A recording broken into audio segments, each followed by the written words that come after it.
हे कृष्ण करुणा सिंधु दीनबंधु जगत्पते गोपेश गोपिका कांत राधा कांत नमस्ते तप्त कंचन गौरांगे राधे वृंदावनेश्वरी वृषभानुसुते देवी प्रणमामि श्री हरे प्रिये वाञ्छा कल्पतरुभ्यश्च कृपा सिन्धुभ्येव च पतितानां पावनेभ्यो वैष्णवेभ्यो नमो नमः नमो महावदन्याय कृष्ण प्रेम प्रदायते कृष्णाय कृष्ण चैतन्य नाम्ने गौरतिस्वे नमः जय श्री कृष्ण चैतन्य प्रभु नित्यानंद श्री अद्वैत गदाधर शिवासादि श्री गौर भक्तवृंद हरे कृष्ण कृष्ण कृष्ण हरे हरे हरे राम राम राम हरे हरे ओम नमो भगवते वासुदेवाय ओम नमो भगवते वासुदेवाय ओम नमो भगवते वासुदेवाय अस्तु। जय श्री ग्रंथराज श्रीमद् भागवतम की जय, श्रीमद् भगवद गीता की जय, श्रीमद् श्री चैतन्य चरितामृत की जय, अनंत कोटि वैष्णव भक्तवृंद की जय, अनंत कोटि गौर भक्तवृंद की जय, अनंत कोटि श्रोता भक्तवृंद की जय। जय श्री प्रभुपाद, जय श्री गुरुदेव स्वामी की जय। जनिताय गौर प्रेमानंद। हरे हरे कृष्ण। श्रीमद् भागवतम नवम स्कंद अष्टम अध्याय।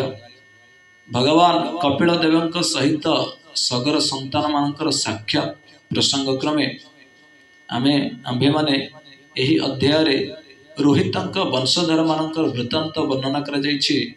रोहित वंशोद्भूत सगर राजा उपाख्यान एवं तांको पुत्र मानकर विनाश कहानी कपिल देव प्रसंग रे वर्णित होइछि। ए प्रसंग रे आम्भे माने श्रवण करिबा।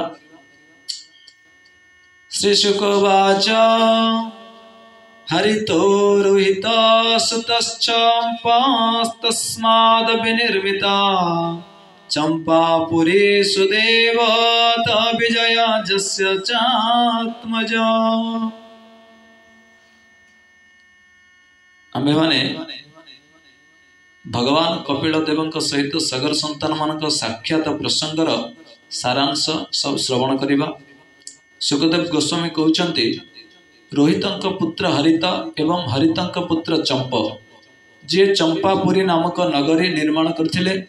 चंपक पुत्र सुदेव, सुदेवंक पुत्र विजय, विजयंक पुत्र भरुक एवं भरुकंक पुत्र ब्रुक, ब्रुकंक पुत्र बाहुक तांक शत्रु मानक द्वारा उत्त्यक्त होई पत्नींक सहित वनगमन करथिले। सेठारे से देह त्याग करिबा परे तांक पत्नी सहमृता हेबाकु गला बेले महर्षि और्व और गर्भवती थिबार जानि पारि से कर्मरु तांको निवृत्त कले। तांको सपत्नी माने ईर्षा वशतः तांको अन्नरे विष प्रदान कले, किंतु तथापि विष सह तांको पुत्र जन्म हेले। तेणु तांको नाम हेला सगर। स माने सह एवं गर माने विष।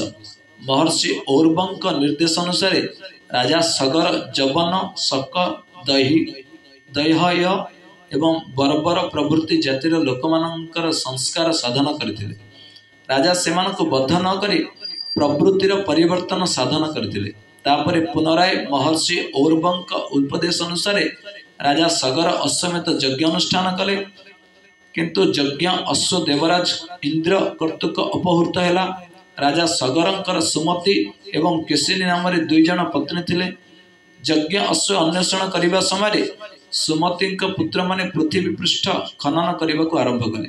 से खनन फल जो खात सृष्टि होता ताहा परे सागर रे परिणत हैला। एही बळी अन्वेषण करी करी से माने भगवान कपिल देव दर्शन लाभ कले एवं तांको ही अश्व अपहरणकारी बोली मने कले एवं दुर्बुद्धि क्रमे से माने तांको आक्रमण कले एवं भस्मीभूत हेले। तापरे महाराज सगरंकर द्वितीय पत्नी केशिनी पुत्र असमंजस एवं तांको पुत्र अंशुमान अश्व अन्वेषण और पितृव्य मानक उद्धार करिबा पई नियुक्त होई भगवान कपिल देव निकट उपस्थित हेले।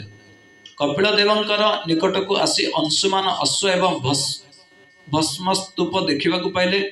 अंशुमान भगवान कपिलदेव को स्तव करी प्रभाव कीर्तन कलार कपिलदेव तुष्ट होई यज्ञ अश्व फेराई देले।